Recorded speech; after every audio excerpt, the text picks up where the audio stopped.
honor. What is honor, and is it dead? So what do you think of when you think of the term honor? A lot of people think it means having some kind of glory, some kind of rising star of your name, right? So what does honor mean? Well, there are two types of honor. So the one type is horizontal honor. So horizontal honor is the honor that you have between people of like status, right? So horizontal honor is, say it's a coworker, a friend, a peer, right? So you have an honor code between the two of you, right? So you guys act in a way, you have kind of a law and a code of ethics that you behave amongst each other, right? You follow it and he or she follows it. So what you do is you have kind of an unwritten law between the two of you, and you guys adhere to that law, and that's what creates honor. So it could mean anything. I mean, it could even be, when you're walking down the street and, say it's very narrow and one turns, right? That's a code of honor. You're honoring the person. You're kind of turning and allowing them to go, or they're turning and allowing you to go. So it's kind of a code of ethics. That's it in a very granular, small version. But what it really is it's a spoken respect between two people. That is horizontal honor, right? So say somebody is working with you, right? And they get the job done right? You'll honor them in a horizontal way, and then you get the job done right, and then they'll honor you in a horizontal way. So you're both adhering to a code of ethics, a law that brings you both together, and you both respect each other for doing the right thing in that code of ethics, whatever it may be. It could be anything from dating, right? So being faithful to one another. It could be anything. It could be working in a group of people building something. So you honor somebody who does this part of it, and they honor you because they do that part of it. So a lot of this goes back to early primal human mastery of skills. So in an early human environment, people were either, particularly men, were prided for their strength or their mastery, or both, right? So if you had brute strength, you were usually a warrior. You were there to defend the tribe. You were there to kind of make everybody safe and to keep things in order. Then there was also mastery. So mastery were the men that were not as strong physically, but they were able to master a skill that benefited the community, right? So they could have been dentists, they could have been like a medicine man. They could have, aka modern day priests. They could have been somebody who makes shoes, somebody who builds things, carpentry, anything like that. So you had the strength men and the mastery of skill men, and that created a horizontal honor because one needs the other, and they both respect each other, and they're both adhering to their purpose in the tribe, right? So that is horizontal honor. Now there's another thing called vertical honor. Now vertical honor is when somebody is held in high esteem for some sort of accomplishment. So this is not the same with like peers, right? You're not peers, you're not equals. Horizontal honor is when you admire or honor someone for achieving some particular feat or helping the tribe or the community in some specific way that is above the norm, right? So you may honor a leader, right? So the leader got to that position through a variety of hard work, creativity, luck, natural skill, learned skill, right? So that might be a boss, for example, or a high-ranking boss at work. You honor them. It's a vertical honor. If you're in a setting where it's like early man, like a tribe, right? So it might have been the leader of the community. It might have been somebody who created a great amount of wealth through their intellect and their creativity.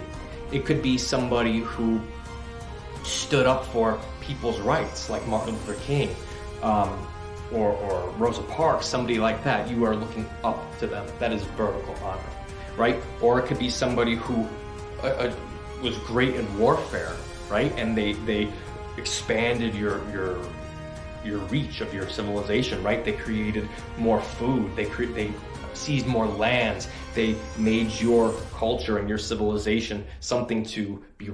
So you honor them in that way. So that is just kind of the difference between horizontal honor and vertical honor. So it's based on looking up to or amongst each other, right? Now, what is honor? What is it built on? As we spoke a little bit about earlier, it's built on a code of ethics that is understood between two people or a group of people, right? So you create a set of laws in your mind for what is an acceptable way to act and what is an acceptable way to be, and how do you achieve that, right? Usually has to do, for men, it has to do with providing for your community or your family in some way. So it could be, in modern day, it's about money. Early man is more about warfare, protecting the tribe, protecting the community, being able to hunt, being able to fight, right? So whatever your society considers the thing that makes you powerful and strong, that is the code of ethics that creates honor, and your adherence to that creates honor, right? So say, how do you not have honor, right? Same as today. Say you're in an early civilization, right? Say you don't have strength or any kind of mastery of skill. You're not going to be looked at with honor. You're going to be looked at as someone below, and you being that way actually throws off the entire balance of the community. It throws off the entire balance of the survival of the community. You're just dead weight. You're not contributing in any meaningful way. That's why we have occupations today. That's why you're told to obtain a mastery of skill, because you have to provide some kind of value to the community, right? And this was an early man, and this is even to today. So if you did not adhere to that, you were not seen with honor, right? And it also has to do with your reputation. So why do men crave honor? Men want to have a good reputation. They want to be looked at in their community in a appealing way. They want people to look up to them. They want their kids to look up to them. They want their wives to look up to them. They want girls to look up to them. They want guys to look up to them, right? That is something that all men actually secretly, or not secretly, deep down crave, right? They want to be admired, right? That is, men want to feel like princes or kings deep down, right? Because that's kind of the ultimate goal, if you really think about it, right? So honor is something that men particularly crave. Women crave it too, but men crave it in, I think, a deeper level. And it goes based on what your society has created as the code of ethics, and the adherence to that and the mastery of that creates the honor. In a modern day capitalistic society, it's often jobs and money, right? It wasn't the case 500 years ago. It was your ability to hunt, defend, and provide a mastery and improve the community, which you're doing today through different means, right? And why was this important? This is important because this creates the confidence in a man, right? This created man's drive to do better. This created man's drive to succeed, right? So you needed to have this code of honor. You needed to have this ultimate goal, right? And it really propelled society and created and basically made humans the number one force on Earth, right? This code of honor is so important, right? So is honor dead?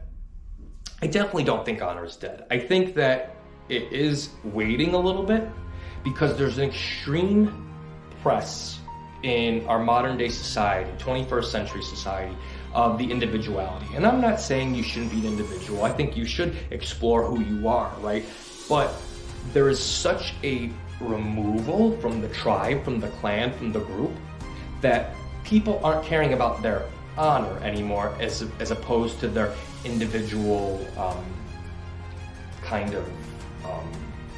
needs and wants and overall goals. Instead of the needs and wants of the tribe and the community, it's going to the needs and wants of the individual. And that doesn't always benefit the tribe or the community, right? So honor kind of is dying in a way, right? It's still craved, but the code of what that means is starting to wane. Now, the final point is death and legacy, right? So people want to be remembered. Man, woman, particularly men, want to be remembered. They want their name to ring into history. They want their name to ring into people's ears when they're gone. Now, this doesn't matter if you have a belief in an F or not, because that changes it a little bit, but what you overall want to do, no matter if you have a belief in an afterlife, that you will go on, that you have eternal life, or if you think that this is the only thing, right? You want to be remembered. You want to be admired. You want your descendants to think, oh, my great-great-grandfather achieved this. He was a great man. He did this. He helped this community. He conquered this. He created this. He invented this, right?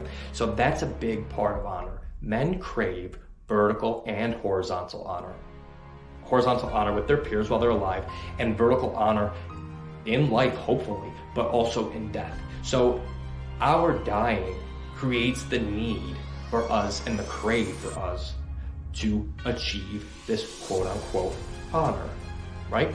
So it's a very interesting concept, and I think it's important to understand that it is something that is needed and craved in society, and it really propels man to improve themselves and to be better, right? So make sure you don't allow honor to die. Make sure you hold on to it. Make sure you have a code of ethics of honor, and do that in a horizontal and vertical way, right? And maybe you will be remembered in death. Hey guys, if you like this content, make sure you subscribe, like, share this video, ask me any questions below, leave a comment below. What do you think honor means, and how have you achieved that in life? Okay? Until next time, guys, bye.